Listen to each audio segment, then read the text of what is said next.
if you are looking for internships, right, is to really network. Because I think if the more people that you know, the higher chance that you will be able to get internship also. Like when I speak now, I will always speak in like star format. Story. Hi everyone, welcome back to my channel, and today I have Shana with me. Hello. So Shana is in the same school as me from SMU, and in this video we're going to share about our CCA and internship experience in school. So Shana, maybe you can share what CCA are you from? Okay, so in my first year, I joined an a cappella group called SMU Voix, and in I think the later part of the year, I joined this thing called SMU Ambassador Call. So we call it ASMU, and then this one is like we are the representatives of the school. So whenever there's like guests that come down for events or like want a tour of the school, we will give them that. Yeah. Oh, cool. Okay. So it's like you bring people around the school. Yeah. Cool. So for me, I was in SMU I Investment, so it's like an investment club in SMU, and I'm also in SMU Marketing, so they call it Smarketing. So both of these CCAs I joined because I'm interested in like investing and also learning about marketing. Okay. So I think both of them did provide me quite good experience. Actually, fun fact, we met at I Investment. So I joined the membership. So I remember you had to pay like $10. Then you can attend all the sessions. Then after I attended like 2 to 3 sessions, I was sitting beside her. Then I couldn't get it, so I just like left. Okay. No wonder I never see you after that. Right. Okay. So for me, it's I joined as a normal member, like same as Shana, and SMU I Investment. And then after that, I decided to take on a leadership position, and then I was there for about total of like 3 years. So since year 1 to year 3. I think for me, why I enjoyed that CCA is because of the people there. They are people who are very passionate about investing, on learning about investing. And I actually had quite good memories when I actually went to Hong Kong with them. So I went to Hong Kong and we actually visited all the banks and like those corporate visits and stuff to get to know about the finance industry. So even though I eventually, now thinking about it, I didn't want to like pursue a career in finance, but I think that it's very interesting experience to go there and learn about the industry, and also it's just fun. I think Tess is like the kind of person that wanted to do an academic CCA to link to like her career. But I think like at that point of time when I was year 1, I didn't think so far. I just thought of like, okay, which CCA seems fun. So so to me it was like I was between like all the performing arts. Then I quite like to sing. So then I remember I was talking to my camp like facilitator and saying like, actually I like to sing. Then actually I also like to sing. I was in choir for 6 years. So if actually I would have joined choir also. Interesting. But like because she recommended me to join that, then I thought like, okay, uni just play. Like I didn't really think much about ACADS yet. So I think I had very, very good experience because it was super fun. Like we had like 4 a cappella groups per batch, and then I guess like I became quite good friends with my group. We had like trainings like 2 to 3 times a week, and then we had choreographers and the vocal coach to come down. Then we had to do like gigs and also had like an annual production. So that was like super fun. That's fun. The later part of the year was when the ambassador call opened their applications, and I was thinking like, okay, probably now I should have a more like leadership CCA.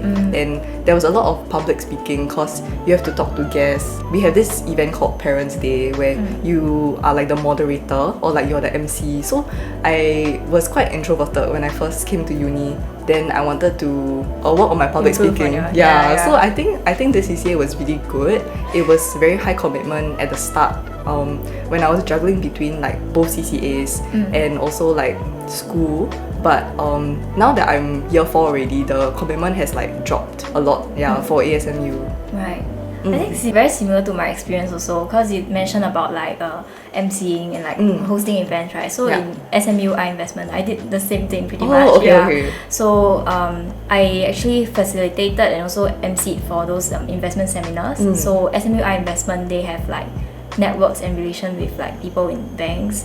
Mostly it's from our alumni. So SMU alumni who have graduated and working there currently. So when they actually do come down to speak, then I'll be the one who MC and facilitate the event. So that has also improved my speaking skills. And from that CCA, it made me, I think because everybody there was very, very chiong. So they want to like year one find internship already. Yeah. Those kind, yeah. So in a sense, it's good, but then I also kind of wish that I joined like CCAs like yours, maybe like a cappella and things like, you know, I can get to enjoy before I really, you know, focus on career. I think it's good to have a good balance. Because yeah. like when I was in VOA, I felt like okay, I don't have a academic or leadership CCA, so I feel a bit behind. But then if I'm just in ASMU alone, I would feel that I'm not doing like something that interests me.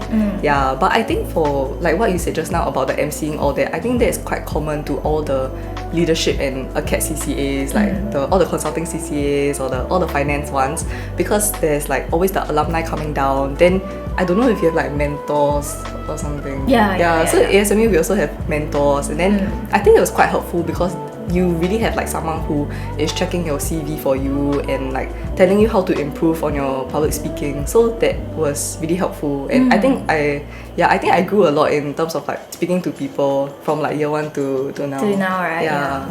Interesting. Yeah. I didn't have people checking my CVs, but I think this one is like depends on mentor to mentor. Some will just be a bit more invested. Right. Okay. If you were going back in year one again, right? How would you choose your CCA? Like, would you go back to the same CCA? I think I would. Yeah. I think maybe I would try more of the academic CCAs because mine was like because mine was like VOA was interest and then ASME was leadership, but I didn't have like a academic one, like a consulting CCA maybe. Okay, so that you're interested in consulting? I was, and I think it's quite helpful because it teaches you like how to case, which I think it can be applied to like every single job. But I don't think I will go into consulting as a career. Yeah. How about you? I think I would. I would join something that is more fun and maybe like sports lah, because I really wanted to join sports. I went for trials, but I think I was just like got very narrow-minded in a sense when I was in the investment club, because everybody there, you know, you are like the average of the 5 people that you're closest with, right? Yeah, so then I started to become more academic or like career focused. So I wish that I would, you know, join something like sports. Okay, so now I think we can share more about our internship experiences. So Shana, maybe you can start sharing about yours. Okay, I think I can talk about the process since I was year one, like for the summer internships, and then I applied for like a few forms and I didn't get an answer. So I was like quite stressed out, like what's wrong with everything. So then I went to visit my career coach. So in SMU we all have a career coach. Yeah, like a dedicated career coach. So I booked like a timing with him. Then I went down to the office and he was looking through my CV and giving me pointers. But he realized that I actually don't really know what I want. So he said that like, okay, actually you should just like find out more about what you're interested in first. There's no rush to get it. And then he said that I should improve my GPA also. So that was what I worked on. And then in my second year I got an internship with Accenture. I did like a summer and until end of the year, and then I did a LOA at Euromonitor. Then I did my third year summer at AWS, and now I'm in Unilever. Wow, that's a lot. For me, I only had 2 internships. So the first one was marketing and business development internship. It was in an SME in Singapore. And the second one now, I'm currently in SAP. So it's like a rotational program. So I get to rotate across different business functions, from customer experience, demand generation, and now in Singapore sales. This is a 2 years rotation program, right? Correct. So when did you start this SAP? I started last December. Interesting. So I think internships, right, it can be very intimidating, especially like when you're in year one and then you don't really have much experiences, but then the company sort of expects you to have some experience, right? So how do you think people, like students, right, can apply for internships or like have a higher chance of getting in? I think your degree is not so important, but perhaps you might want to, like, if you're interested in your degree, then you might want to find a role that sort of matches with your degree. Like, for example, if you major in marketing and you apply for a marketing role, I would think that there's more like synergy as compared to if you are studying something completely different. So I think the first point would be to look at your degree, and then secondly, you can take on some like online courses and then see what you're interested in. So for example, like a lot of digital marketing roles, they require you to know like Photoshop or like Adobe. So Adobe and Photoshop It's the same thing, yeah. You need to know like you need to create like EDMs and all that. So you need to create a portfolio. So in ASMU, I took all the marketing roles. I was in a marketing group for the Parents' Day event, and then for recruitment, I was also doing marketing. So like posting IG ads, sending out the EDMs. Then I kind of like included that in my portfolio if I apply for any like digital marketing roles, so they can see that you actually know how to create EDMs. Yeah, I think that would be quite helpful. Yeah, I agree with you. Yeah, so for me as well, like before I applied for the marketing internship, I also went to online and search and like, learn Adobe by myself. I think a lot of the times, these are the skills that you can learn before you actually go on a job. Another thing that is useful if you are looking for internships, right, is to really network. Because I think the more people that you know, like the higher chance. It's like the higher chance that you will be able to get internship also. So where can you find people, right? I think call it interest groups, CCAs. So like for example in SMU, there's a SMU marketing group, or if you're interested in consulting, you can go to Avante, right? So there are different CCAs, and then there's something for you, like you just have to try. I think one thing is like every time I go for these networking events, like cause I'm in marketing also, the SMU marketing club, then I always attend all like the networking events. But you have to understand that like in the setting, they are always sharing things on a very professional level. So I'll always reach out to them on LinkedIn and just ask them for more of the things that they cannot share in a big setting. So like, how's the culture really like, or like, how is the work-life balance? And I feel that they will be able to tell you a more like unfiltered opinion, right? Which really helps you in understanding the company more. I think you mentioned a good point also, which is LinkedIn. So I think building up your LinkedIn is important to let the recruiters and hiring managers be able to discover you. And then it's also like your portfolio online, because as Shana mentioned just now, you can display like all the digital photography and digital, what do you call that, EDMs and things that you worked on. Your portfolio, you can display it online. So I think LinkedIn is a very powerful tool that students can also leverage on. So actually my friend taught me about like the LinkedIn Premium. So like everyone can get the LinkedIn Premium free for a month, and then you can see like all the statistics. So like whenever you apply for jobs, they will say like you are in the top 20% of all applicants because you have like this specific skills, and then they will tell you like the specific keywords that the recruiter is looking out for. So if you actually just download it for 1 month for the free part, you can like find out about like how to get the job by using like optimizing your keywords in your profile and your CV. And also like you can see who are the applicants working at that company, so you can stalk each of their profiles to see like what is the journey they took. So for example, if they all have a previous experience at like a finance company also, then you know that in order to get the company of your choice, you also need to follow this sort of like specific journey, because this is what the recruiter is looking for. Correct.